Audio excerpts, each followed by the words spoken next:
बहुत से लोग ये कहते हैं कि बीवी के साथ जब तक मुजामियत या हम बिस्तरी न कर ली जाए वलीमा नहीं। बीवी आ गई, रात आप उसके साथ बैठ गए, 2-4 गुफ्तगू हो गई, बातें हो गई, बस हो गया। उसके बाद सुबह होकर आप वलीमा कर सकते हैं, जायज़ है आपके लिए। अगर सोहबत और हमबिस्तरी हो जाए तो और अच्छी बात है, ठीक है। उसके बाद दुआ करिए और वलीमा करिए, ठीक। एक सहाबी अल्लाह के नबी के पास आए, आपने देखा उनके कपड़ों पर कुछ पीलापन है, जाफरान लगी हुई है, खुशबू आ रही है। आपने कहा ये क्या? कहा अल्लाह के नबी शादी कर ले। अच्छा, सैयबा से या बाकिरा से, कुंवारी या शादीशुदा थी, तलाकशुदा? कहा अल्लाह के नबी बाकिरा तो नहीं है, कुंवारी, लेकिन हाँ एक बेवा से शादी की जिसका शौहर इंतकाल हो चुका। ऐसा क्यों किया?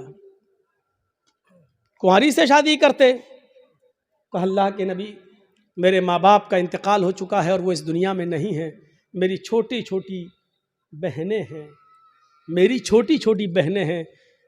मैंने सोचा कि एक ऐसी औरत से निकाह करूं जिसको बच्चे पालने की महारत हो, तजर्बा हो, ताकि वो मेरी बहनों की अच्छी तरबियत कर सके। इस मकसद से मैंने शादी की। आपने कहा अच्छा कोई बात नहीं, वलीमा किया? कहा नहीं। आपने कहा वलीमा करो, देखिए हुक्म है, औलिम वलो बिशातिन, वलीमा करो। अगर ज़्यादा ताकत नहीं तो एक बकरी ही का करो, लेकिन करो। वलीमा करने से लोगों को पता चल जाएगा कि इसकी शादी हुई है, ये लोग नाजायज़ तरीके से नहीं रह रहे हैं, जायज़ तरीके से रह रहे हैं।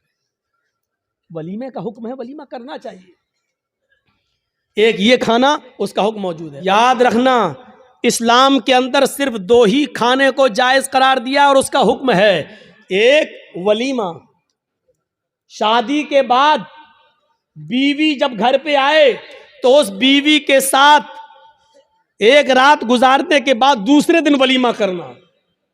बहुत से लोग ये कहते हैं कि बीवी के साथ जब तक मुजामियत या हम बिस्तरी न कर ली जाए वलीमा नहीं। बीवी आ गई, रात आप उसके साथ बैठ गए, 2-4 गुफ्तगू हो गई, बातें हो गई, बस हो गया। उसके बाद सुबह होकर आप वलीमा कर सकते हैं, जायज़ है आपके लिए। अगर सोहबत और हमबिस्तरी हो जाए तो और अच्छी बात है, ठीक है। उसके बाद दुआ करिए और वलीमा करिए, ठीक। एक तो वलीमा सुन्नत है। दूसरी बात सुन लीजिए, लड़की वाले के यहाँ खाने का कोई सबूत नहीं है। जिसको चोर और डाकू बन के जाना हो वो जाए। लड़की वाले को न खिलाने का हुक्म है, न लड़की वाले के यहाँ जबरदस्ती बैठकर खाने का हुक्म है, न शरीयत ने लड़की वाले को खिलाने का मुकल्लफ बनाया है। वलीमे को सुन्नत कहा है। और दूसरा अकीका। अकीके की 2 शक्लें होती हैं। 2 शक्लें ये हैं कि 7वें दिन जब आप बच्चे का अकीका करें तो मोहल्ले के लोगों को आप बुलाकर अपने घर खिला भी सकते हैं, लेकिन मोहल्ले वालों को बुलाने के साथ साथ गरीबों का ख्याल रखा जाए। ऐसा ना हो कि सिर्फ अमीर आए और गरीबों को नज़रअंदाज कर दिया जाए, क्योंकि गरीबों का हक ज़्यादा है इसमें। गरीब और मिस्किन ढूंढे जाएं, कौन है ज़रूरतमंद, उनकी दावत दी जाए। एक तो ये तरीका है। और दूसरा तरीका अकीके का ये है कि अगर आप सबको बुलाकर अपने घर नहीं खिलाना चाहते हैं तो अगर लड़की है तो 1 बकरी, लड़का है तो 2 जानवर ज़िबा करके उसका गोश्त गरीबों, मिस्किनों में और मोहल्ले के लोगों में तकसीम कर दिया जाए, तब भी आपका अकीका हो जाएगा। अपने घर खिला भी सकते हैं, ये एक अकीका। अकीके के अलावा, वलीमे के अलावा और कोई खाने का हुक्म और सबूत नहीं है हदीस के अंदर।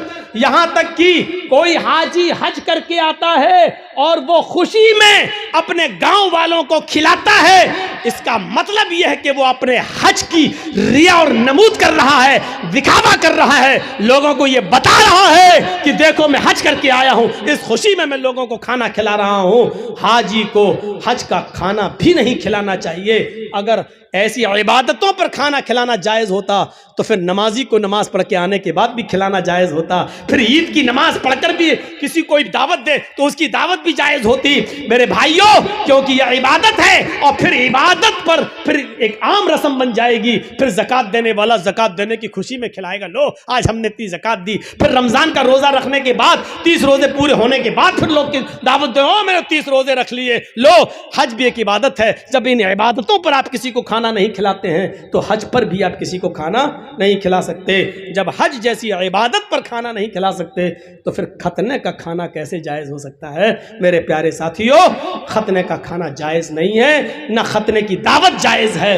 हाँ, अगर अकीके वाले दिन ही आप बच्चे का खतना कर रहे हैं तो लोगों को अकीके की दावत दीजिए, खतने की दावत मत दीजिए। और ये कहिए कि हमारे यहाँ अकीका हो रहा है, अकीके का खाना खाइए। और मैं खतने का नहीं, खतने की अगर कोई दावत देता है तो आप उस दावत को रिजेक्ट करिए और उस खतने की दावत में आप बच जाइए, क्योंकि खतने की दावत में शिरकत करना जायज़ नहीं है। और एक बात सुन लीजिए, बहुत ज़बरदस्त मिसाल देने जा रहा हूं।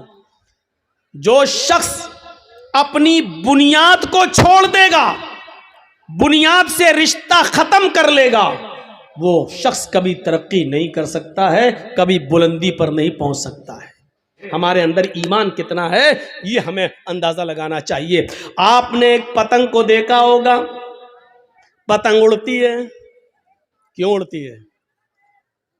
हमने उस पतंग को उड़ाया, आगे बढ़ी, हमने ढील दी, वो और आगे बढ़ी, हमने और ढील दी, हल्का सा इशारा किया, फिर ढील दी, वो और आगे बढ़ी, हवा उसको बुलंदी पर ले जा रही है।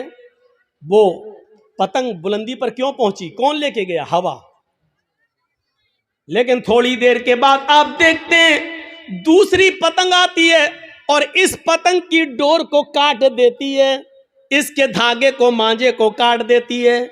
मैं कहता हूं हवा तो वही है जो अभी उस पतंग को ऊपर लेके जा रही थी, लेकिन जब उस पतंग की डोर कटती है तो फिर हवा उस पतंग को ऊपर लेकर क्यों नहीं जाती? अभी पतंग ऊपर लेकर जा रही थी, लेकिन अभी हवा उस पतंग को ऊपर लेके जा रही थी, लेकिन जब पतंग की डोर कटती है तो फिर वो हवा उस पतंग को ऊपर नहीं ले जाती है, बल्कि उसको जमीन पर आना पड़ता है। वही पतंग जो अभी ऊपर उड़ रही थी अब डोर से रिश्ता तोड़ती है तो वो हिचकोले खाते हुए, जंपिंग करते हुए, कूला मंडियां खाते हुए वो जमीन पर गिरती है। और जमीन पर भी फिर वही हाल होता है। छिछोरे लड़के, अनपढ़ लड़के, मोहल्ले के अंदर जिनको स्कूलों कॉलेजों में जाने की फुर्सत ना हो, ऐसे छिछोरे लड़के उस पतंग के ऊपर टूट पड़ते हैं और उसकी छीना झपटी करके उसके टुकड़े टुकड़े कर देते हैं। ये पतंग जो आसमान की बुलंदी को छू रही थी इसलिए क्योंकि वो अपनी बुनियाद से जुड़ी हुई थी,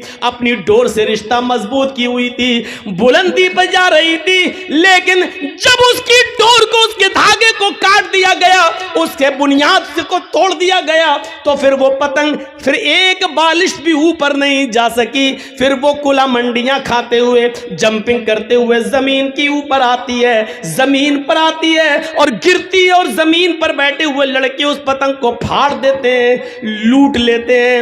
एक पतंग पर 20 लड़के गिर पड़ते हैं कि हमें मिल जाए, हमें मिल जाए, और छीना झपटी में उस पतंग के पर खच्चे उड़ जाते हैं। वो पतंग जमीन पर क्यों आई? पतंग का डोर से कटकर जमीन पे गिरना हमें यह मैसेज दे रहा है कि पतंग ने अपनी डोर से अपना रिश्ता तोड़ लिया है। जब इसने अपनी बुनियाद से रिश्ता, कनेक्शन खत्म कर लिया है तो अब बुलंदी नहीं मिलेगी, आसमान की ऊंचाई नहीं मिलेगी। अब बुनियाद से रिश्ता खत्म करने के बाद जमीन पर आना पड़ेगा। जिल्लत उसका मस्कन बनेगी, जिल्लत उसका मुकद्दर बनेगी।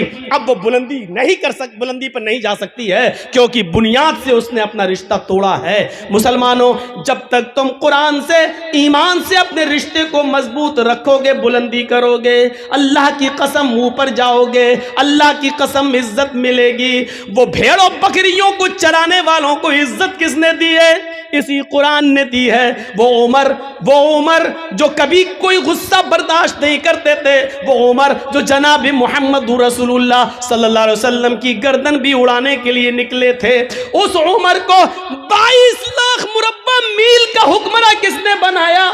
उस उमर को इतनी बड़ी जमीन की मिल्कियत किसने अता फरमाई है? इतना बड़ा बादशाह, इतना बड़ा हाकिम किसने बनाया है? 22 लाख मुरब्बा मील पर हुकूमत किसने की? हजरत उमर ने।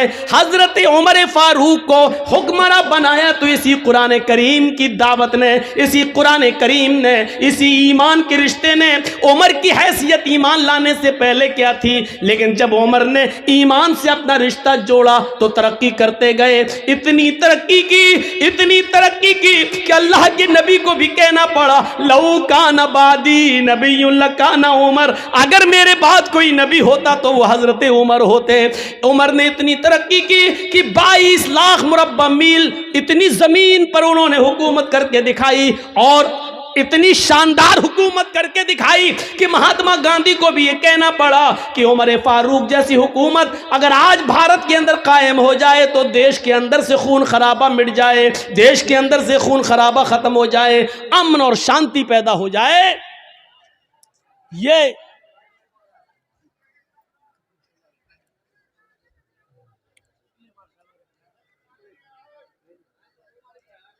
ये हमारे ईमान का हाल है। छोड़ दी कोई बात नहीं, छोड़ दी। कोई लेडीज ही उनको कह दे जो लाइट मार रही है लाल वाली, कोई बच्ची होगी, छोटी होगी, हरकत कर रही होगी, छोड़ दे। बैठिए बैठिए। আপনারা বসুন, একদম কেউ দাঁড়াবেন না। तो मेरी बात आपने अच्छी तरीके से समझ ली है। ईमान से जितना रिश्ता हमारा मजबूत होगा उतना हम आगे बढ़ेंगे, तरक्की करेंगे। इन मिसालों से अब हम समझ गए हैं कि हम जलील क्यों हैं, हम रुस्वा क्यों हैं, बदनाम क्यों हैं। इसका जवाब देने की जरूरत नहीं, क्योंकि आपके पास इसका जवाब है, आप जानते हैं इसका जवाब, और जवाब देने में कोई हर्ज नहीं। इसकी वजह यह है कि हमारी बुनियाद कमज़ोर है, हमने अपनी बुनियाद से अपना रिश्ता मजबूत नहीं किया।